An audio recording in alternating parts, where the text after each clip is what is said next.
Classes में नियमित कक्षाएं हमारी चल रही हैं। तो उसी क्रम में आज हम उपराष्ट्रपति पढ़ेंगे।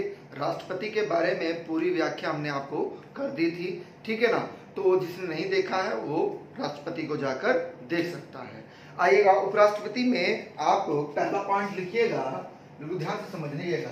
पूछा जाता है कि उपराष्ट्रपति, हेडिंग बना लीजिएगा उपराष्ट्रपति, उसमें लिखिएगा कि उपराष्ट्रपति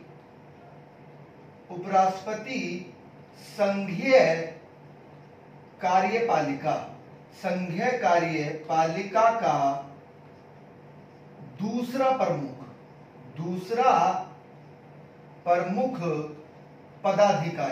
पदाधिकारी होता है। ठीक है, क्लियर है पॉइंट। और इसी में ही लिखना है कि राष्ट्रपति, कोमा करके लिखिएगा कि उपराष्ट्रपति का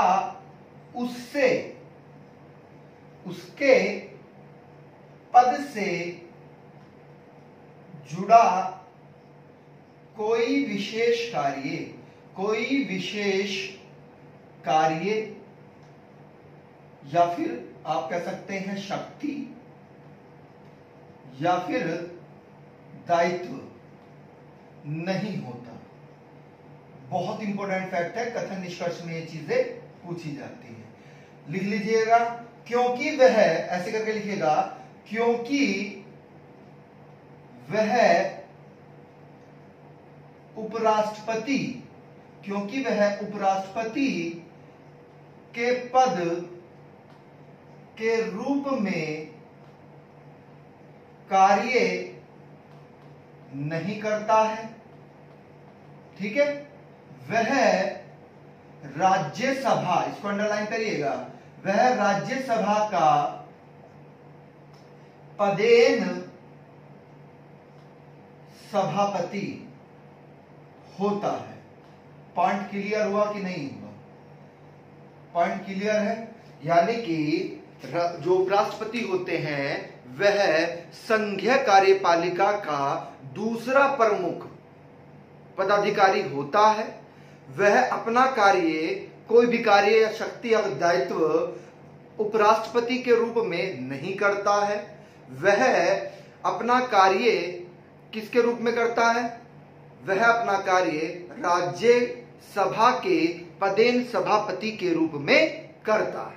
पॉइंट क्लियर है। इसी में अगली लाइन से लिखिएगा, हेडिंग करके, अनुच्छेद 63 क्या कहता है कि भारत का एक उपराष्ट्रपति होगा। पॉइंट क्लियर है। क्या होगा? उपराष्ट्रपति होगा। वह उपराष्ट्रपति राज्यसभा का पदेन सभापति होता है। पॉइंट क्लियर हुआ कि नहीं हुआ?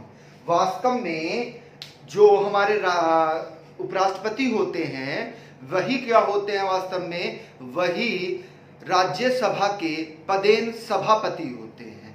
पॉइंट क्लियर है। अगली लाइन से आप नोट, इसी में लिख लीजिएगा चाहे, है ना। अगली लाइन से करके लिखिएगा कि उपराष्ट्रपति को उपराष्ट्रपति के पद का वेतन नहीं मिलता है। बहुत इंपॉर्टेंट फैक्ट है। उपराष्ट्रपति को उपराष्ट्रपति के पद का वेतन नहीं मिलता है। उसे राज्यसभा के पदेन सभापति के रूप में वेतन प्राप्त होता है। पॉइंट क्लियर है? प्राप्त होता है।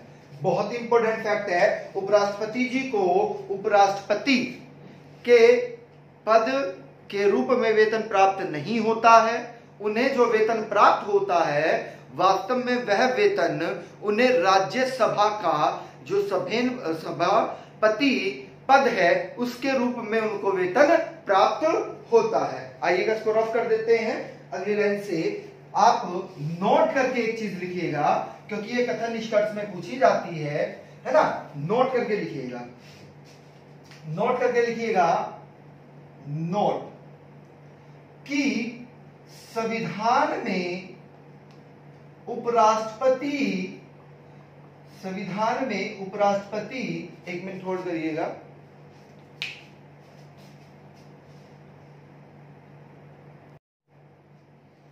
हाँ नोट करके लिखिएगा कि संविधान में उपराष्ट्रपति, बहुत इंपॉर्टेंट फैक्ट है, शब्द का उल्लेख नहीं है। पॉइंट क्लियर है? संविधान में उपराष्ट्रपति पद का उल्लेख नहीं है। किस चीज का उल्लेख है?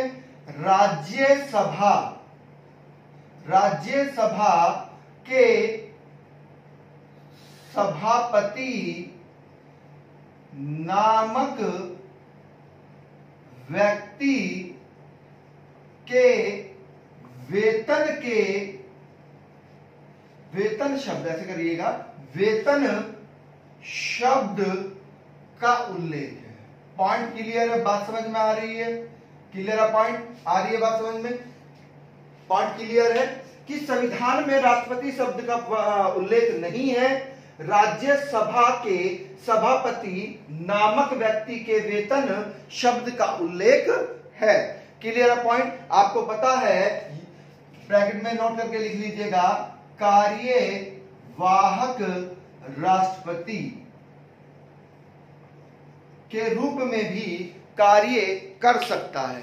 कैसे? यदि क्या होता है, यदि राष्ट्रपति जी की मृत्यु हो जाती है, या राष्ट्रपति जी अपना त्याग पत्र दे देते हैं, या राष्ट्रपति जी के ऊपर महाभियोग प्रक्रिया हो जाती है और पद रिक्त हो जाता है, तो क्या होता है, उपराष्ट्रपति जी को क्या कर दिया जाता है, कार्यवाहक राष्ट्रपति के रूप में नियुक्त कर दिया जाता है, और वह तब तक अपने पद पर बने रहते हैं जब तक कोई नया निर्वाचित उपराष्ट्रपति न बन जाए।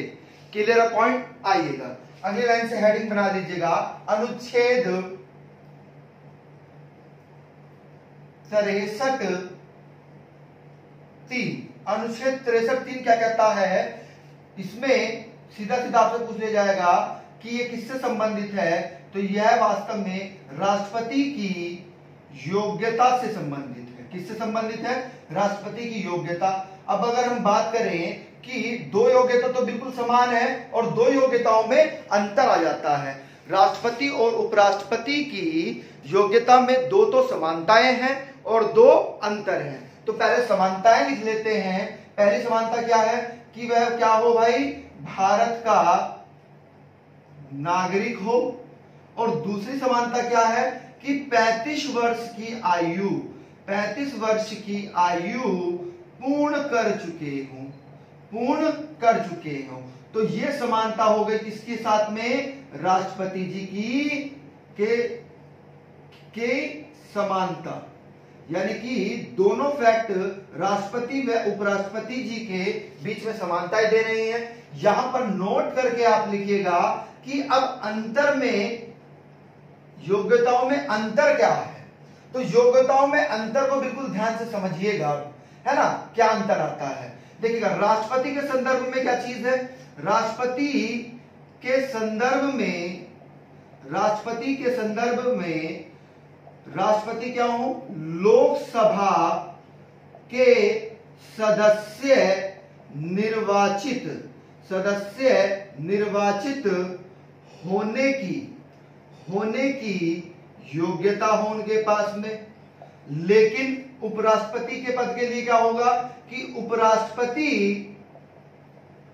उपराष्ट्रपति के संदर्भ में क्या है, वह राज्यसभा के सदस्य निर्वाचित होने की योग्यता रखता हो। क्लियर है पॉइंट? क्योंकि राज्यसभा की योग्यता क्यों रखता हो? क्योंकि राज्य का सभापति होता है ना, तो इसीलिए राज्यसभा के सदस्य की योग्यता होनी अनिवार्य है। किनके लिए? उपराष्ट्रपति जी के लिए। अंतर को समझ लीजिएगा पूर्ण रूप से। राष्ट्रपति जी के लिए तो लोकसभा के सदस्य के निर्वाचित होने की योग्यता होनी चाहिए, जबकि उपराष्ट्रपति जी के संदर्भ में क्या है? राज्यसभा के सदस्य निर्वाचित होने की योग्यता होनी चाहिए। ये मेजर अंतर है, बार बार परीक्षाओं में पूछा जाता है। क्लियर है? तो पहला अंतर तो आपका ये बना। अब दूसरा अंतर क्या बनेगा? कथन निष्कर्ष में पूछे जाएंगे ये प्रश्न, हम बोल रहे हैं आपसे। दूसरा क्या है? आपने पढ़ा होगा कि राष्ट्रपति जी के संदर्भ में क्या चीज थी? राष्ट्रपति जी के संदर्भ में वह चीज थी कि 50 सदस्य क्या करेंगे? उनके नाम को प्रस्तुत करेंगे। क्या करेंगे? प्रस्तुत करेंगे या प्रस्तावित करिएगा, प्रस्तावित। क्लियर है पॉइंट? और 85 सदस्य कौन क्या करेंगे? अनुमोदन करेंगे। 85 सदस्य क्या करेंगे? अनुमोदन। लेकिन राष्ट्रपति जी के संदर्भ में क्या चीज आती है? उपराष्ट्रपति जी के संदर्भ में यह संख्या सदस्यों की क्या चली जाती है? 20 हो जाती है कि 20 सदस्य क्या करेंगे? नाम का प्रस्तावित करेंगे, नाम को प्रस्तावित करेंगे, और 20 ही सदस्य क्या करेंगे? उनके नाम का अनुमोदन करेंगे। तो ये दोनों मेजर अंतर आपसे कथन निष्कर्ष में पूछ लिए जाते हैं। क्लियर है पॉइंट? बात समझ में आ रही है यहां तक? चलेगा, आगे चलते हैं। एक मिनट पानी पी ले हम।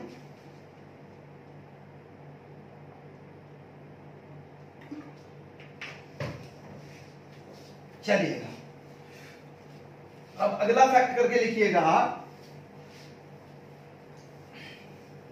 63(2). अनुच्छेद 63(2) क्या कहता है? तो अनुच्छेद 63(2) क्या कह रहा है? महत्वपूर्ण है, पूछ लिया जाता है कथन निष्कर्ष में, बिल्कुल ध्यान से समझिएगा कि उपराष्ट्रपति संसद के किसी सदन या विधान मंडल की बात कर रहे हैं हम। किसकी? विधानमंडल की। क्योंकि सदन में दो सदन होती हैं, लोकसभा और राज्यसभा, है ना। और राज्यों में जो संसद होती है, सदन होती है सॉरी, उसमें क्या होती है? एक तो विधानसभा होती है, एक विधान परिषद होती है। तो उसे हम क्या बोलते हैं? विधान मंडल बोलते हैं। क्लियर है पॉइंट? के किसी सदन का सदस्य नहीं होगा। अब आप बिल्कुल ध्यान से समझिएगा, यह ना तो संसद का लोकसभा का कोई सदस्य, ना कोई राज्यसभा का सदस्य होना चाहिए, ना ही विधान परिषद का कोई सदस्य होना चाहिए, ना ही विधान सभा का कोई सदस्य होना चाहिए। आ रही है बात समझ में? और एक चीज और लिख लीजिएगा इसमें कि कोई लाभ का पद भी वह ग्रहण न कर रहा हो। क्लियर है? अगर लाभ का पद ग्रहण कर रहा होगा तो वह उपराष्ट्रपति जी का चुनाव नहीं लड़ सकता। पॉइंट क्लियर है? लाभ के पद के बारे में हमने राष्ट्रपति जी के बारे में आप जब पढ़ा रहे थे तो पूरा हमने बताया था कौन कौन से पद राष्ट्रपति में भी ये चीजें हमने नोट करके लिखवाई थी कि लाभ के पद कौन कौन से हैं। चलो एक बार और रिपीट कर देते हैं। देखिएगा, संघ के कोई भी मंत्री हो, क्लियर है पॉइंट? संघ का कोई भी मंत्री हो, राज्य विधानसभा या राज्य परिषद यानी कि राज्य विधानमंडल का कोई मंत्री हो, है ना, उपराष्ट्रपति हो, है ना, और प्रधानमंत्री हो, ये सब क्या होते हैं? ये लाभ के पद नहीं होते हैं। क्लियर है? लाभ के पद का मतलब यह है कि कोई सरकारी लाभ या वेतन या भत्ता न ले रहा हो, है ना, वही क्या होता है? लाभ का पद होता है। अगली लाइन से लिखिएगा, बहुत ही इंपॉर्टेंट फैक्ट है, अनुच्छेद 63 के बाद में क्या आएगा? 64 आएगा। 64 में क्या कहा गया है? बिल्कुल ध्यान से समझिएगा। 64 में यह कहा गया है कि उपराष्ट्रपति का राज्य सभा का पदेन सभापति होना, है ना, होना, ये चीज कही गई है, होना। ठीक है, क्लियर है पॉइंट। अगला फैक्ट लिखिएगा, अनुच्छेद 65 क्या कहता है? अनुच्छेद 65 क्या कह रहा है? अनुच्छेद 65 क्या कहता है? बिल्कुल ध्यान समझिएगा कि राष्ट्रपति की मृत्यु या पद रिक्त पर उपराष्ट्रपति कार्य व कर्तव्यों का निर्वहन उपराष्ट्रपति, ऐसे करके लिखिएगा, राष्ट्रपति, यहां पर एक शब्द और लगा लीजिएगा, कार्यवाहक, कार्यवाहक राष्ट्रपति के रूप में, निर्वहन के रूप में करेगा, ऐसे करके लिखिएगा, के रूप में करेगा। पॉइंट क्लियर है, बात समझ में आ रही है, चलेगा। अब अगला फैक्ट है, हेडिंग बना लीजिएगा, अनुच्छेद 66(1), अनुच्छेद 66(1। तो अनुच्छेद 66(1) क्या कहता है? समझिएगा बिल्कुल ध्यान से। इसमें वास्तव में उपराष्ट्रपति जी के, किसकी बात की गई है? उपराष्ट्रपति जी का निर्वाचन से संबंधित है। किससे? अनुच्छेद 61 किससे संबंधित है? अनुच्छेद 61 वास्तव में, सॉरी 61 नहीं, इसे आप 66 करिएगा, इसे क्या करेगा? 66(1). तो उपराष्ट्रपति जी के निर्वाचन से संबंधित है। Clear point? तो लिखिएगा इसमें, उपराष्ट्रपति का निर्वाचन संसद के दोनों, संसद के दोनों सदनों के सभी सदस्य, दोनों सदनों के सभी सदस्यों से मिलकर निर्वाचक मंडल, निर्वाचक, इसको अंडरलाइन करिएगा, मंडल द्वारा होगा। पॉइंट क्लियर है, बात समझ में आ रही है? और वह भी किस प्रक्रिया द्वारा होगा? तो अगर हम प्रक्रिया की बात करें, प्रक्रिया की अगर हम बात करें तो किस प्रक्रिया द्वारा होगा? राष्ट्रपति जी का किस प्रक्रिया द्वारा हो रहा था, है ना? तो सेम देखिएगा, राज्य, ये प्रक्रिया ध्यान रखिएगा, राज्यसभा सदस्य, ठीक है, राज्यसभा सदस्य, उपराष्ट्रपति जी और राष्ट्रपति जी, इन तीनों व्यक्तियों की वास्तव में जो प्रक्रिया होती है निर्वाचन की, वह कौन सी होती है? वह वास्तव में, इसको अंडरलाइन करके लिखिएगा, अनुपातिक प्रतिनिधित्व प्रणाली पद्धति के अनुसार, कौन सा? एकल, याद आ रहा है कुछ? एकल संक्रमणीय मत पद्धति द्वारा, है ना? किसके द्वारा? एकल संक्रमणीय पद्धति द्वारा होता है। और यह भी बिल्कुल ध्यान समझिएगा, जैसे राष्ट्रपति जी का कैसा हो रहा था कि मतदान गुप्त हो रहा था, ऐसे ही उपराष्ट्रपति जी का भी मतदान कैसा होता है? गुप्त मतदान होता है। कैसा मतदान होता है? गुप्त मतदान होता है। जैसे राष्ट्रपति जी का भी गुप्त क्या हो रहा था? मतदान हो रहा था। अब इसमें आप नोट करके एक चीज लिखिएगा, बिल्कुल ध्यान से समझिएगा, कि मनोनीत सदस्य, जो मनोनीत सदस्य होते हैं, नहीं भाग लेते। किस किसके? चाहे संसद हो, चाहे विधान सभा हो, तो मनोनीत सदस्य इसमें भाग नहीं लेंगे। पॉइंट क्लियर है, बात समझ में आ रही है? अब अगला फैक्ट है, हेडिंग बना लीजिएगा, अनुच्छेद 67, अनुच्छेद 67। तो अनुच्छेद 67 क्या कह रहा है, उसको समझिएगा। अनुच्छेद 67 क्या कह रहा है? ये किससे संबंधित है? तो ये राष्ट्रपति जी, जो उपराष्ट्रपति हैं हमारे, उपराष्ट्रपति की पदावधि, किससे? पदावधि से संबंधित है। Clear point? क्या कहा गया है कि 5 वर्ष, है ना, 5 वर्ष का कार्यकाल रहेगा। कार्यकाल कितने समय का रहेगा? 5 वर्ष का कार्यकाल रहेगा। अब इसमें आप नोट करके लिख लीजिएगा, लेकिन ऐसे करके लिखिएगा कि लेकिन 5 वर्ष से पहले भी त्याग पत्र देकर मुक्त हो सकता है। ठीक है, क्लियर पॉइंट, बात में समझ में आ गई। और दूसरा फैक्ट भी इसमें लिख लीजिएगा यहां पर कि राज्यसभा उपराष्ट्रपति को हटा सकती है। क्या कर सकती है? हटा सकती है। लेकिन इसके लिए भी प्रावधान है। क्या प्रावधान है? नोट करके आप लिख लीजिएगा कि वास्तव में राज्यसभा के कुल सदस्यों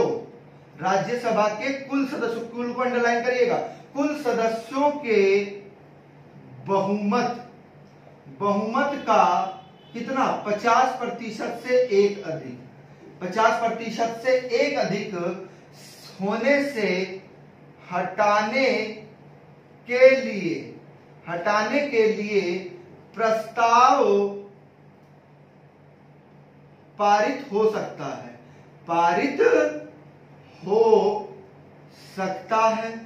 पॉइंट क्लियर है? तथा एक चीज और समझिएगा, क्योंकि ये कथन निष्कर्ष में ये वाला फैक्ट जरूर दिया जाएगा कि वास्तव में क्या होगा? 50% से एक अधिक, और इसे 50% से एक अधिक को ही हम क्या कहते हैं? साधारण बहुमत कहते हैं। क्या कहते हैं? साधारण बहुमत कहते हैं। तो यहां पर साधारण बहुमत शब्द का भी वह प्रयोग कर सकता है एग्जामिनर। लेकिन साथ में जो चीज अब हम लिखवाने वाले हैं उसको समझिएगा, वो बहुत इंपॉर्टेंट है कि लोकसभा की सहमति, ठीक है, सहमति लेनी पड़ेगी। आपको क्या करनी पड़ेगी? लोकसभा की सहमति लेनी पड़ेगी। और उसी समय से, सहमति से, उसी तिथि से क्या हो जाएगा भाई? उसी तिथि से वह अपने पद को छोड़ देगा। पॉइंट क्लियर है? बात समझ में आ रही है? चलेगा अगली लाइन से। अब आप लिखिएगा इसमें, ऐसे लिख लीजिएगा, ये भी चलो नोट में लिख लीजिएगा सेकंड पॉइंट करके, है ना। क्या लिखना है कि महाभियोग का उल्लेख नहीं है। संविधान में उपराष्ट्रपति जी के पद यानी कि हटाने के लिए महाभियोग शब्द का उल्लेख संविधान में नहीं है। वह सिर्फ किसके लिए है? वह सिर्फ राष्ट्रपति जी के लिए। ध्यान रखिएगा, बहुत इंपॉर्टेंट है। वास्तव में किसके लिए? राष्ट्रपति जी के लिए भी महाभियोग प्रक्रिया होती है, लेकिन उसमें भी क्या चीज बोली गई है कि संविधान का अतिक्रमण करने पर महाभियोग चलाया जा सकता है। पॉइंट क्लियर है? बात समझ में आ रही है? अब यहां पर ही आप लिख लीजिएगा कि राष्ट्रपति की अपेक्षा, देखिएगा कभी कभी प्रश्न ऐसे बन जाता है घुमाकर कि वास्तव में राष्ट्रपति जी को, एक मिनट पानी पीने, जरा सूख रहा है यार बहुत।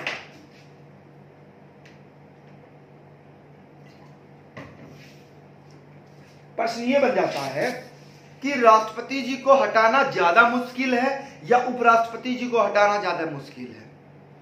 तो आप नोट कर लीजिएगा कि उपराष्ट्रपति जी को हटाना क्या है? मुश्किल नहीं है।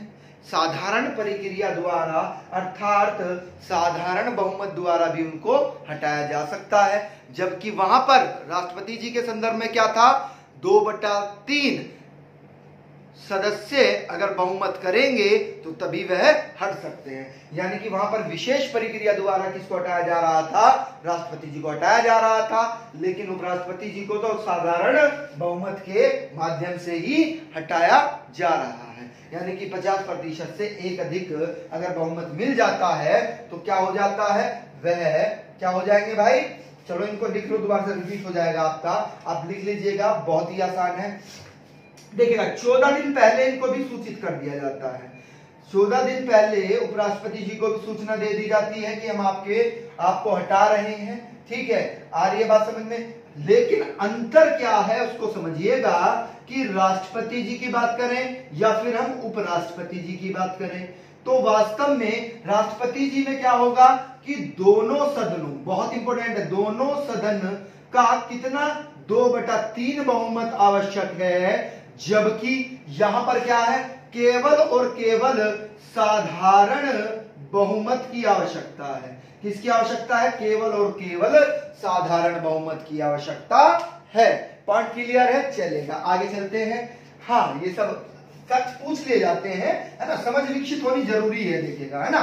जब तक आप इन चीजों को नहीं समझ पाएंगे तो प्रश्न घुमाकर अगर आपको दिया जाए तो आप कंफ्यूज हो सकते हैं, लेकिन जब इनको हम तथ्यात्मक रूप से आपको समझा देते हैं तो एग्जामिनर कैसा भी प्रश्न दे दे आप उसको हल कर देते हैं। अब हेडिंग डाल लीजिएगा अनुच्छेद 68।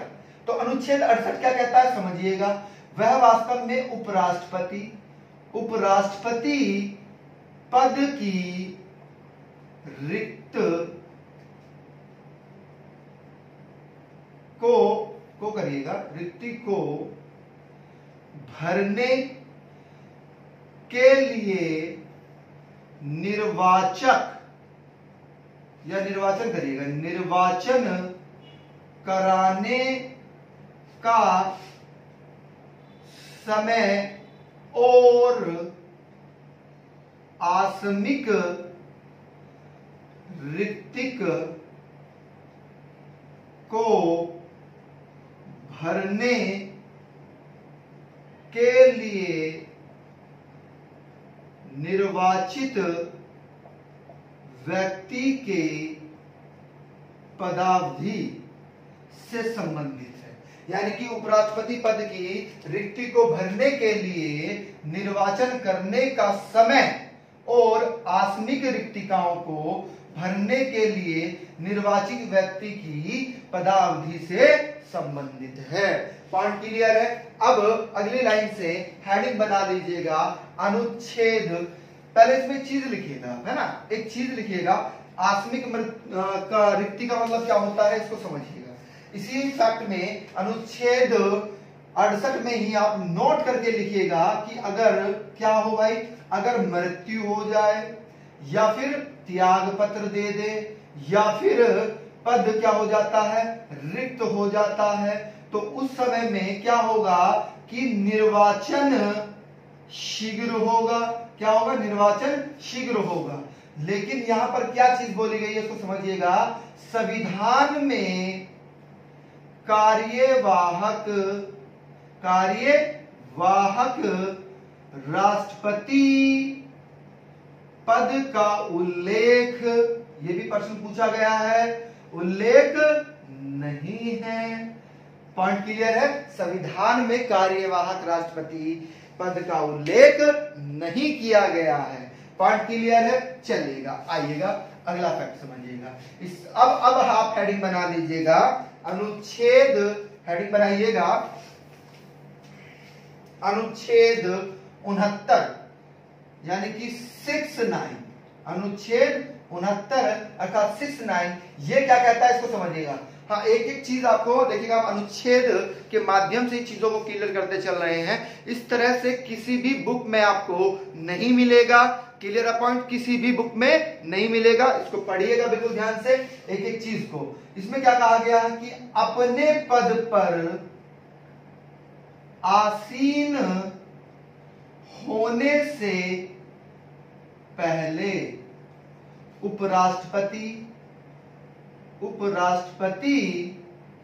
या तो राष्ट्रपति, बहुत इंपॉर्टेंट फैक्ट है, या तो राष्ट्रपति के समक्ष या फिर राष्ट्रपति द्वारा, बहुत इंपॉर्टेंट फैक्ट है, राष्ट्रपति द्वारा नियुक्त, ठीक है, नियुक्त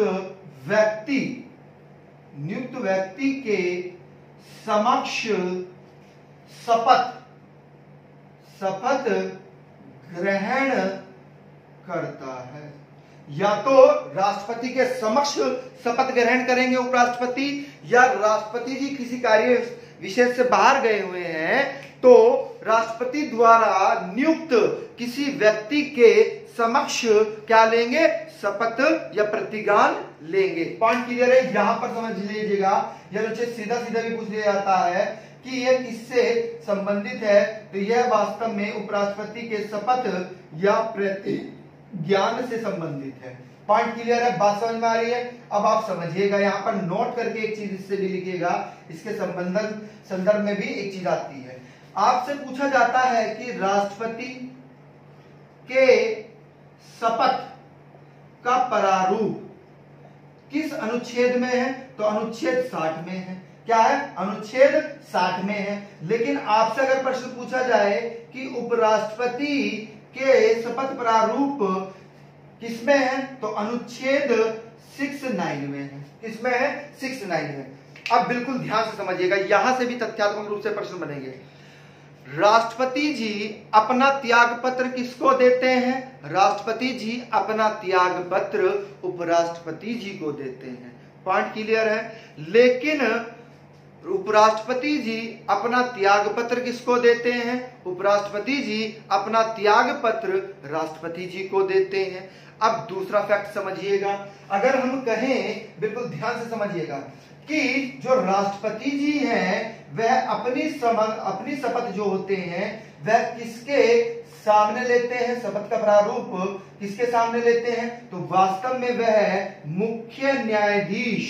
मुख्य न्यायाधीश के सामने लेते हैं। जबकि अगर हम बात करें कि उपराष्ट्रपति जी अपना शपथ प्रारूप किसके सामने लेते हैं, तो वह वास्तव में राष्ट्रपति जी के सामने लेते हैं। यानी कि चाहे त्याग पत्र हो चाहे शपथ हो, वह किसके सामने लेंगे, उपराष्ट्रपति जी राष्ट्रपति जी के सामने ही करेंगे जो भी चीज करनी है। लेकिन राष्ट्रपति जी अपनी शपथ जो लेते हैं वह किसके सामने लेते हैं, मुख्य न्यायाधीश के सामने लेते हैं। लेकिन अपना त्याग पत्र किसको देते हैं, अपना त्याग पत्र उपराष्ट्रपति जी को देते हैं। पॉइंट क्लियर आ गई, बात समझ में आ गई है या नहीं आ गई है, फैक्ट क्लियर है। चलिएगा अब अगला फैक्ट समझिएगा, हेडिंग बना लीजिएगा, हेडिंग बनाइएगा अनुच्छेद, चलो अनुच्छेद छोड़ो, पहले ये चीजें लिख लीजिएगा, इसी से संबंधित करा देते हैं। पहले हेडिंग बना लीजिएगा, उपराष्ट्रपति का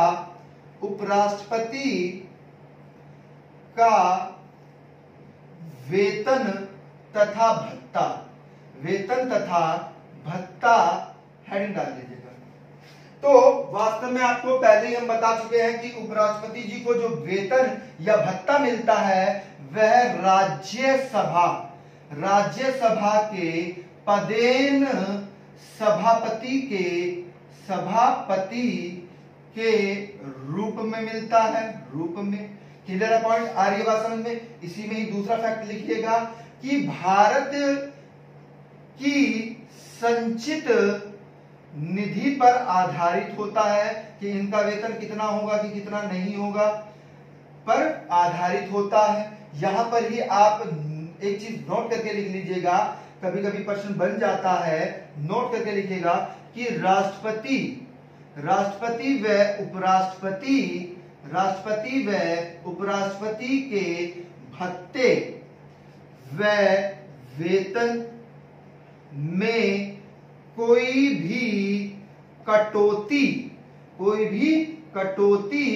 नहीं होती। दोनों के पद में कोई भी कटौती नहीं की जाएगी।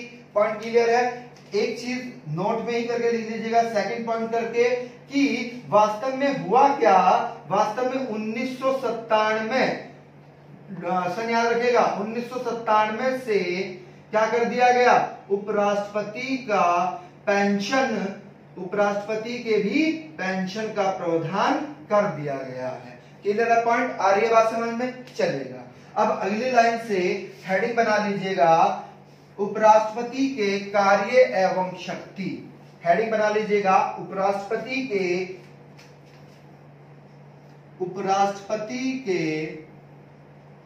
कार्य एवं शक्ति। तो उपराष्ट्रपति जी के कार्य एवं शक्तियां क्या क्या है, इसमें पहला पॉइंट आप लिखिएगा, दो महत्वपूर्ण कार्य हैं, दो कौन कौन से हैं, दोनों को तो समझिएगा। क्या है भाई, देखिएगा, पहला क्या है, पहला कार्यवाहक राष्ट्रपति, क्योंकि जब मृत्यु हो जाए, त्याग पत्र दे दे, तो कार्यवाहक राष्ट्रपति के रूप में भी क्या करते हैं, कार्य करते हैं। दूसरा फैक्ट समझिएगा कि दूसरा क्या है, राज्य सभा के सभापति के रूप में कार्य करते हैं, अब यहां से कुछ फैक्ट्स आपके निकल के आते हैं, कहां से, राज्यसभा के सभापति के रूप में। ठीक है, तो इसमें देखिएगा,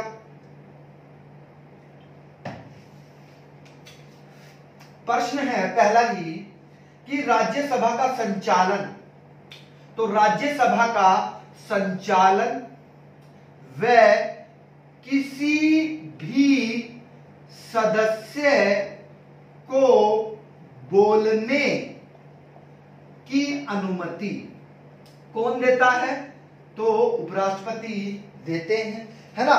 यानी कि राज्यसभा का संचालन करने की अनुमति भी किनके पास में है, उपराष्ट्रपति जी के पास में है। और दूसरा फैक्ट, किसी भी सदस्य को किसी विधेयक पर बोलने की अनुमति कौन दे सकता है, जब विधेयक राज्यसभा में पहुंचता है तो उसमें बोलने की अनुमति कौन देता है, उस पर आपके उपराष्ट्रपति जी ही देते हैं। इसी में ही दूसरा फैक्ट लिखिएगा कि विधेयक जब राज्यसभा में पेश होता है, पेश किया जाता है, तो क्या होता है भाई, सभापति अर्थात उपराष्ट्रपति जी सभापति के रूप में वह क्या करते हैं, विचार विमर्श करता है। कौन करता है, उपराष्ट्रपति जी करते हैं विचार विमर्श, और बहस, उस विधेयक पर बहस कराते हैं।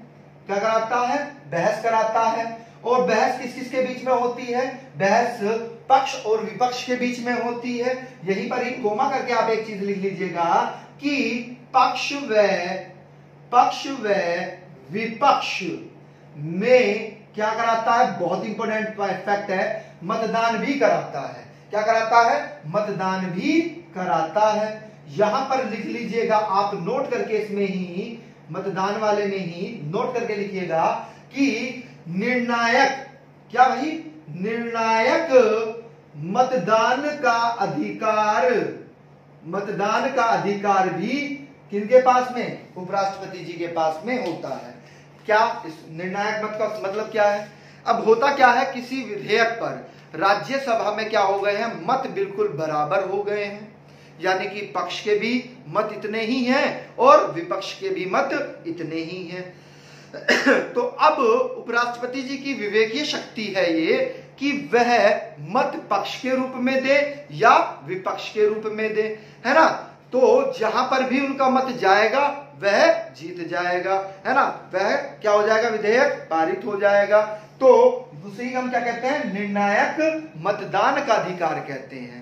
क्लियर है पॉइंट, बात समझ में आ गई है। यानी कि जब पक्ष और विपक्ष के दोनों के मत बराबर हो जाते हैं तो उस कंडीशन में उपराष्ट्रपति जी अपना मत दे सकते हैं, है ना। आ रही है बात समझ में, या तो वह पक्ष को दे सकते हैं या वह किसको दे सकते हैं, विपक्ष को देते हैं। अब इसी में ही लिखना है अभी आपको अभी इसमें ही लिखना है, ठीक है। क्लियर है पॉइंट, लिखिएगा कि वास्तव में उपराष्ट्रपति जी क्या करते हैं, सभापति जी क्या करते हैं कि कोई असंसदीय भाषा का प्रयोग करने से रोकते हैं। यानी कि जो संसदीय भाषा है, गाली गलौज तो नहीं की जा रही है, तो उनको प्रयोग करने से रोकते हैं। और दूसरा फैक्ट क्या लिखिएगा, नहीं मानता, अगर कोई व्यक्ति या कोई सदस्य नहीं मानता है तो क्या करते हैं, तो उसे बहस की कार्रवाई से बाहर करता है। पॉइंट क्लियर है, यानी कि कोई व्यक्ति संसदीय भाषा का प्रयोग नहीं कर रहा है ना, तो क्या कर सकते हैं उपराष्ट्रपति जी? उपराष्ट्रपति जी उसे कार्रवाई से बाहर कर सकते हैं, है ना। इसी में लिखना है अभी भी कि होता क्या है वास्तव में कि राज्यसभा में विधेयक पारित हो जाता है। तो पारित हो जाता है तो उस पर अपने हस्ताक्षर करता है। तो उस पर अपने हस्ताक्षर उपराष्ट्रपति जी ही करते हैं। इसी में ही लिखिएगा कि राज्य सभा के सदस्यों के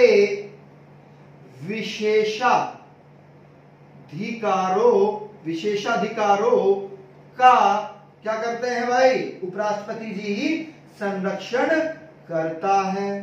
इसी में ही लिखिएगा कि राष्ट्रपति के त्याग पत्र को तत्काल यानी कि तुरंत तत्काल सूचना किसको देगा भाई? ये हमने पहले भी बताया था आपको जब हम राष्ट्रपति जी पढ़ा रहे थे। लोकसभा के अध्यक्ष को देता है ना। तो राष्ट्रपति जी के त्याग पत्र की तत्काल सूचना किसको देगा? लोकसभा अध्यक्ष को देगा। तो ये इनके क्या थे? कार्य थे और इनकी शक्तियां थी। Clear point? आ रही है बात समझ में? तो अगली लाइन से हेडिंग बना लीजिएगा अनुच्छेद 70। तो अनुच्छेद 70 क्या कह रहा है? लिखिएगा, हेडिंग बनाइएगा अनुच्छेद 70। तो अनुच्छेद 70 क्या कह रहा है? बिल्कुल ध्यान समझिएगा। अन्य आकस्मिकताओं यानी कि अचानक जो चीजें हो रही है में राष्ट्रपति के कर्तव्यों का निर्वहन करता है। अनुच्छेद 71 में हेडिंग डालकर लिखिएगा कि राष्ट्रपति व उपराष्ट्रपति के ने निर्वाचन से संबंधित तथा सशक्त विषय से संबंधित है। कौन सा? अनुच्छेद 71। अनुच्छेद 72 में लिखिएगा, अनुच्छेद 72 में लिखिएगा कि राष्ट्रपति जी का, यह हम आपको राष्ट्रपति में पढ़ा चुके हैं, राष्ट्रपति का क्षमादान, दंड क्षमादान बीसी में आता है ना, प्रतिहरण बीच में ही आता है, ठीक है। और अनुच्छेद 73 में क्या लिखेंगे कि संघ की कार्यपालिका शक्ति का विस्तार से संबंधित है। पॉइंट क्लियर है? बात समझ में आ रही है? अब हेडिंग बना लीजिएगा राष्ट्रपति व उपराष्ट्रपति में अंतर। हेडिंग बना लीजिएगा राष्ट्रपति व उपराष्ट्रपति जी में अंतर। हेडिंग बना लीजिएगा तो लिखिएगा पहला अंतर, एक और लिख लीजिएगा राष्ट्रपति और एक और लिख लीजिएगा उपराष्ट्रपति। एक और लिखिएगा राष्ट्रपति और एक और लिखिएगा उप राष्ट्रपति। तो पहला फैक्ट लिखिएगा, इसमें क्या लिखना है कि 5 लाख प्रति माह क्या है भाई? इनका वेतन है। कितना वेतन है राष्ट्रपति जी का? 5 लाख प्रति माह। अगर हम बात करें तो इनका कितना है भाई? तो इनका 3 लाख प्रति माह है, लेकिन किस रूप में है ये लिखिएगा जरूर नोट करके कि सभापति के रूप में, राज्य सभापति के रूप में मिलता है वेतन इनको। राष्ट्रपति के पद के लिए इनको वेतन नहीं मिलता है, ठीक है। दूसरा फैक्ट लिखिएगा कि इसमें क्या फैक्ट है, अंतर क्या आता है कि लोकसभा का सदस्य निर्वाचित होने की योग्यता होनी चाहिए, होने की योग्यता। लेकिन यहां पर क्या है, सीधा सीधा जब राज्य से संबंधित है तो राज्यसभा का सदस्य निर्वाचित होने की योग्यता इनको होनी चाहिए। तीसरा फैक्ट लिखिएगा तीसरा फैक्ट क्या कहता है कि निर्वाचक मंडल द्वारा ही इनका क्या होगा, निर्वाचन होगा, और उसमें भी संसद के सिर्फ निर्वाचित एवं संसद का मतलब लोकसभा और राज्यसभा, व राज्य विधान मंडल नहीं, सभाओं से मिलकर होता है। यानी कि जो इनका निर्वाचक मंडल बनता है उसमें संसद के निर्वाचित सदस्य रहेंगे और विधानसभा के भी निर्वाचित ही सदस्य रहेंगे। लेकिन यहां पर देखिएगा, यहां पर लिखिएगा आप कि संसद के दोनों सदन यानी कि लोकसभा व राज्यसभा के सभी सदस्यों में से मिलकर इनका जो निर्वाचन मंडल होता है वह गठित होता है। Clear point. अगला फैक्ट लिखिएगा, चौथा फैक्ट कि मनोनीत सदस्य भाग नहीं लेते। इसमें लिखिएगा चौथा फैक्ट करके कि संसद के मनोनीत सदस्य क्या लेते हैं, भाग लेते हैं। बहुत इंपॉर्टेंट फैक्ट है, लेते हैं। यानी कि यहां पर मनोनीत सदस्य भी, उपराष्ट्रपति में मनोनीत सदस्य भी भाग लेंगे, किसके, संसद के, यानी कि राज्यसभा और लोकसभा। लेकिन यहां पर नोट करके एक चीज लिखिएगा, लेकिन बहुत इंपॉर्टेंट है, विधानसभा के मनोनीत सदस्य भाग नहीं लेते हैं। पॉइंट क्लियर है, बात समझ में आ रही है। चलेगा अगली लाइन से लिखिएगा, अगला फैक्ट छठा फैक्ट लिखिएगा,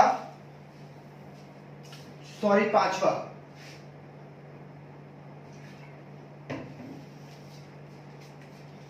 इसमें ऐसे करके लिखिएगा, बिल्कुल ध्यान से समझिएगा कि संविधान का अतिक्रमण करने पर महाभियोग क्या होगा भाई, इन पर राष्ट्रपति जी पर तो महाभियोग चलेगा, महाभियोग। लेकिन उपराष्ट्रपति जी में आप समझिएगा कि किसी भी आधार पर हटाया जा सकता है, अर्थात विशेष प्रक्रिया, इसको अंडरलाइन करिएगा, विशेष प्रक्रिया नहीं है। इनको हटाने के लिए कोई विशेष प्रक्रिया नहीं है, लेकिन संविधान का अतिक्रमण अगर राष्ट्रपति जी कर रहे हैं तो उन्हें हटाने के लिए विशेष प्रक्रिया क्या है, महाभियोग है। अब ये महाभियोग क्यों है इसको समझिएगा आप। अगला फैक्ट लिखिएगा, ये आपका पांचवा फैक्ट था। छठा फैक्ट लिखिएगा कि हटाने के लिए किसको, राष्ट्रपति को संसद के किसी भी सदन में प्रस्ताव दे सकते हैं, किसका, महाभियोग का। लेकिन यहां पर अंतर आ गया है, आप समझिएगा। उपराष्ट्रपति जी को हटाने के लिए राज्यसभा, इसको अंडरलाइन करिएगा, राज्यसभा में प्रस्ताव लाया जाएगा। पॉइंट क्लियर है, बात समझ में आ गई है। सातवां फैक्ट लिखिएगा, सातवां क्या कह रहा है कि दोनों सदनों में जब महाभियोग आ रहा है तो दोनों सदनों द्वारा अपनी कुल सदस्य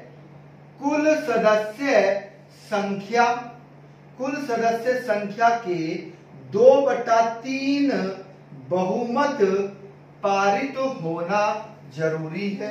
लेकिन यहां पर ये चीज नहीं है, इसको नोट करिएगा, क्या है, साधारण बहुमत। यानी कि राज्यसभा, उपराष्ट्रपति जी के लिए क्या प्रावधान है कि राज्यसभा द्वारा साधारण बहुमत द्वारा ही क्या करा जा सकता है, उन्हें हटाया जा सकता है। लेकिन यहां पर लिख लीजिएगा, नोट करके, पहले भी बताया था हमने, लेकिन लोकसभा की सहमति लोकसभा की सहमति नाम मात्र के लिए जरूरी है। क्लियर है पॉइंट? आ रही है बात समझ में? अगला फैक्ट लिखिएगा 8वां, है ना, राष्ट्रपति जी में लिखिएगा, है ना। अभी अंतर समझ रहे हैं हम राष्ट्रपति और उपराष्ट्रपति जी के संदर्भ में। तो 8वां लिखिएगा कि राष्ट्रपति का पद रिक्त होने पर उपराष्ट्रपति कार्यवाहक राष्ट्रपति क्या हो सकता है के रूप में कार्य कर सकता है। किस अनुच्छेद में कहा गया है? चले बताइएगा, अनुच्छेद बताओ। पढ़ा चुके हैं एक एक फैक्ट, है ना। अनुच्छेद 65 में ये प्रावधान दिया गया है ना। और लेकिन उपराष्ट्रपति के संदर्भ में समझिएगा कि वास्तव में संविधान में कार्यवाहक, बहुत इंपॉर्टेंट फैक्ट है, राष्ट्रपति कार्यवाहक, राष्ट्रपति का प्रावधान नहीं है। अतः उपराष्ट्रपति, बिल्कुल ध्यान समझिएगा, अतः उपराष्ट्रपति का पद रिक्त होने पर, बिल्कुल ध्यान समझिएगा, होने पर किसी व्यक्ति को कार्यवाहक उपराष्ट्रपति नहीं बनाया जा सकता। अंतर समझिए, यानी कि जब राष्ट्रपति जी परमावी हो या वे अपना पद खाली पड़ा है उनका, है ना, राष्ट्रपति जी का पद खाली पड़ा है, तो कार्यवाहक राष्ट्रपति बन सकते हैं। कौन? उपराष्ट्रपति जी। लेकिन उपराष्ट्रपति जी का पद अगर खाली है तो किसी भी व्यक्ति को कार्यवाहक उपराष्ट्रपति नहीं बनाया जा सकता, है ना। कथन निष्कर्ष में आपसे पूछा जा सकता है, इसलिए हमने आपको पेन डाउन करा दिया है। ठीक है। 9वां देखिएगा कि राष्ट्रपति का पद रिक्त होने पर 6 माह के भीतर, 6 माह को अंडरलाइन करिएगा, 6 माह के भीतर क्या करा लिया जाएगा भाई? के भीतर निर्वाचन आवश्यक है। बहुत इंपॉर्टेंट फैक्ट है, आवश्यक है। अच्छा ये बताइएगा किस अनुच्छेद में कहा गया है? ये किस अनुच्छेद में कहा गया है कि 6 महीने के अंदर, है ना, क्या करा लिया जाए? निर्वाचन करवा लिया जाए, अर्थात चुनाव करवा लिया जाए। किसका? राष्ट्रपति पद का। तो लिख लीजिएगा, है ना, बहुत इंपॉर्टेंट है, 62(2) में कहा गया है। किसमें? अनुच्छेद 62(2) में। लेकिन उपराष्ट्रपति के संदर्भ में समझिएगा कि उपराष्ट्रपति का पद रिक्त होने पर यथाशीघ्र, यानी कि इसकी बात की गई है, सिर्फ यथाशीघ्र की बात की गई है, इसको अंडरलाइन करिएगा, चुनाव का प्रावधान दिया गया है। लेकिन को समय सीमा, इसको अंडरलाइन करिएगा, समय सीमा नियत नहीं है। समय सीमा नियत नहीं है। जैसे यहां पर तो स्पष्ट रूप से बोल दिया गया है कि 6 माह के भीतर निर्वाचन होना आवश्यक है, लेकिन यहां पर कोई भी सीमा अवधि का, है ना, समय सीमा अवधि का कोई भी निर्णय नहीं बताया गया है। ये किस अनुच्छेद के तहत? तो लिख लीजिएगा अनुच्छेद 68(2) के तहत कही गई है।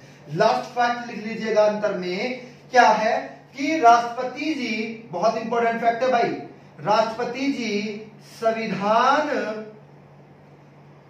विधि के परिरक्षण, इनको अंडरलाइन करिएगा, परिरक्षण, कोमा लगाइएगा, संरक्षण और प्रतिरक्षण की शपथ लेते हैं। ये शब्द याद रखिएगा, पूछे जाते हैं। परिरक्षण, संरक्षण और प्रतिरक्षण की शपथ लेता है। किसकी? संविधान व विधि की, है ना, संविधान की विधि की। लेकिन अब बिल्कुल ध्यान समझिएगा, उपराष्ट्रपति जी किसकी शपथ ले रहे हैं? उपराष्ट्रपति संविधान के प्रति सच्ची, इसको अंडरलाइन करिएगा, सच बहुत इंपॉर्टेंट है, के प्रति सच्ची श्रद्धा, सच्ची क्या भैया, श्रद्धा और निष्ठा, दोनों शब्दों को अंडरलाइन करिएगा, श्रद्धा और निष्ठा, सच्ची श्रद्धा और निष्ठा रखने की शपथ लेते हैं, शपथ लेते हैं। अंतर समझ गए होंगे कि राष्ट्रपति जी जब शपथ लेते हैं तो वह संविधान विधि के परिरक्षण और संरक्षण और प्रतिरक्षण की शपथ लेते हैं, जबकि उपराष्ट्रपति जी संविधान के प्रति सच्ची श्रद्धा और निष्ठा रखने की शपथ लेते हैं। पॉइंट क्लियर है? अगर आपको वीडियो अच्छा लगा हो तो इसको लाइक और कमेंट के माध्यम से हमें बताइएगा। जो नए व्यूअर्स हैं, जिन्होंने हमारे चैनल को सब्सक्राइब नहीं किया है, वो हमारे चैनल को सब्सक्राइब कर ले और बेल आइकन ऑन कर ले। ठीक है, क्लियर है पॉइंट? और शेयर करना ना भूलिएगा। ठीक है, थैंक यू।